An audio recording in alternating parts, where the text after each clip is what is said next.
વિદ્યાર્થી મિત્રો, જે વિદ્યાર્થીઓ ધોરણ 10 માં છે અને જેને બેઝિક ગણિત રાખેલું છે તેના માટેની આપણે અહીંયા ચર્ચા કરવાના છીએ. તો અહીંયા પહેલા તો બધાથી પહેલા ચેપ્ટર નંબર 1 વાસ્તવિક સંખ્યા છે, જે 2 માર્કનું છે. બહુપદી 6 માર્ક, દ્વિચલ સુરેખ સમીકરણ 8 માર્ક, દ્વિઘાત સમીકરણ 7 માર્ક, સમાંતર શ્રેણી 13 માર્ક, ત્રિકોણ 8 માર્ક, યામ ભૂમિતિ 11 માર્ક, ત્રિકોણમિતિનો પરિચય 6 માર્ક, ત્રિકોણમિતિના ઉપયોગો 2 માર્ક, વર્તુળ 8 માર્ક, વર્તુળ સંબંધિત ક્ષેત્રફળ 2 માર્ક, પૃષ્ઠફળ અને ઘનફળ 6 માર્ક, આંકડાશાસ્ત્ર 16 માર્ક અને સંભાવના 14 માર્ક.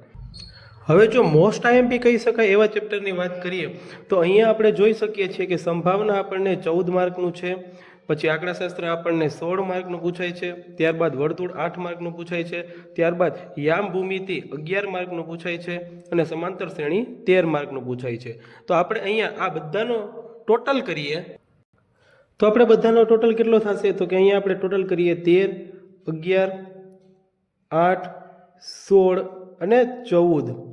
તો બધાનો ટોટલ આપણને 10 ને 8 18 19 20 21 22 અને 2 ને 3 5 ને 6 62 માર્ક. તો અહીંયા આપણે બધાનો ટોટલ કરીએ તો 62 માર્કનું ફક્ત 2 અને 3 5 જ ચેપ્ટરમાંથી છે. તો આપણે ફક્ત આ 5 ચેપ્ટર કરીએ તો આપણને 62 માર્ક રોકડા મળી જાય. તે ઉપરાંતમાં છઠ્ઠા ચેપ્ટર ત્રિકોણ એટલે કે એમાંથી એક પ્રમેય પૂછાય છે, પ્રમેય નંબર 6.1. તો આપણે એક્સ્ટ્રામાં 6.1 પ્રમેય કરી લઈએ તો 62 અને 4 એટલે કે 66 માર્ક આપણને રોકડા મળી શકે છે. તો મિત્રો આપણે અહીંયા જલ્દી તૈયારી કરવી હોય અને ફટાફટ રિવિઝન કરવું હોય તો એના માટે આપણે ફક્ત 1, 2, 3, 4 અને 5 ચેપ્ટરની સરખી રીતે તૈયારી કરવાની છે. અહીંયા આપણે આંકડાશાસ્ત્ર બધેથી વધુ 16 અને સંભાવના 14 માર્કમાં પૂછાય છે, એટલે કે એના એક પણ દાખલાને મૂકવા નહીં અને બધા જ દાખલાની ગણતરી કરવી. એ ઉપરાંત પ્રમેય 6.1 કરી લઈએ, એના જો કે 4 માર્ક એટલે આપણને 34 માર્ક તો એમને મળી જાય છે. એટલે પાસિંગ માર્ક્સ તો આપણને આ 2 જ ચેપ્ટરમાંથી મળે છે. તો આ 2 ચેપ્ટર તો ખાસ કરવા.